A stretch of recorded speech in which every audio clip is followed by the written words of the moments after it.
بسم اللہ الرحمن الرحیم۔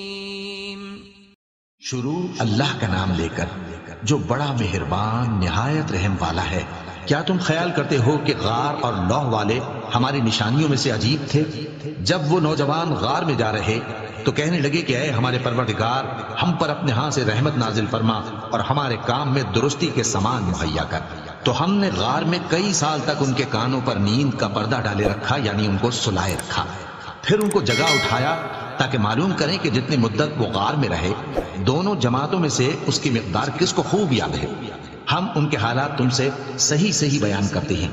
وہ کئی نوجوان تھے جو اپنے پروردگار پر ایمان لائے تھے، اور ہم نے ان کو اور زیادہ ہدایت دی تھی اور ان کے دلوں کو مربوط یعنی مضبوط کر دیا۔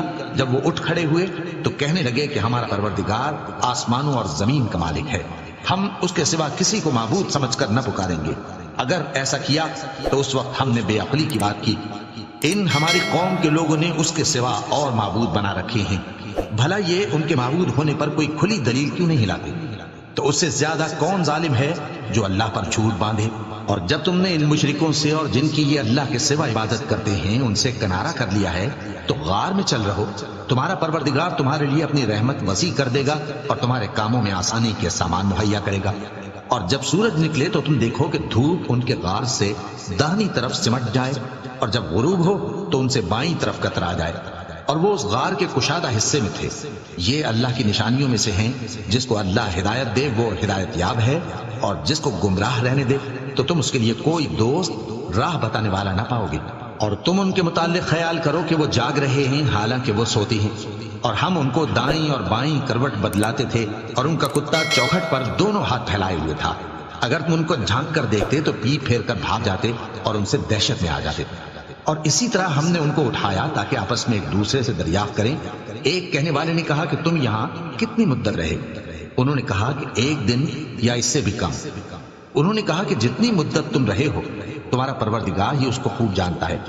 تو اپنے میں سے کسی کو یہ روپیہ دے کر شہر بھیجو، وہ دیکھے کہ نفیس کھانا کون سا ہے تو اس میں سے کھانا لے آئے، اور احتیاط سے آئے جائے اور تمہارا حال کسی کو نہ بتائے۔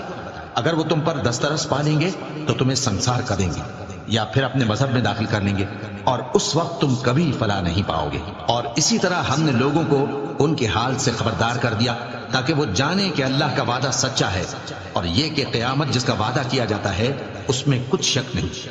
اس وقت لوگ ان کے بارے میں باہم جھگڑنے لگے اور کہنے لگے کہ ان کے غار پر عمارت بنا دو۔ ان کا پروردگار ان کے حال سے خوب واقف ہے۔ جو لوگ ان کے معاملے میں غلبہ رکھتے تھے وہ کہنے لگے کہ ہم ان کے غار پر مسجد بنائیں گے۔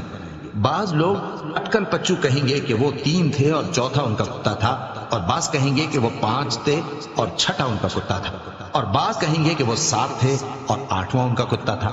کہہ دو کہ میرا پروردگار ہی ان کے شمار سے خوب واقف ہے، ان کو جانتے بھی ہیں تو تھوڑے ہی لوگ جانتے ہیں۔ تو تم ان کے معاملے میں بحث نہ کرنا مگر سرسری سی بحث، اور نہ ان کے بارے میں ان میں سے کسی سے کچھ دریافت ہی کرنا، اور کسی کام کی نسبت نہ کہنا کہ میں اسے کل کر دوں گا، مگر انشاءاللہ کہہ کر، یعنی اگر اللہ چاہے تو کر دوں گا۔ اور جب اللہ کا نام لینا بھول جاؤ تو یاد آنے پر لے لو، اور کہہ دو کہ امید ہے کہ میرا پروردگار مجھے اس سے بھی زیادہ ہدایت کی باتیں بتائے۔ اور اصحاب کہف اپنے غار میں 9 پر 300 سال رہے۔ کہہ دو کہ جتنی مدت وہ رہے اسے اللہ ہی خوب جانتا ہے، اسی کو آسمانوں اور زمین کی پوشیدہ باتیں معلوم ہیں، وہ کیا خوب دیکھنے والا اور کیا خوب سننے والا ہے۔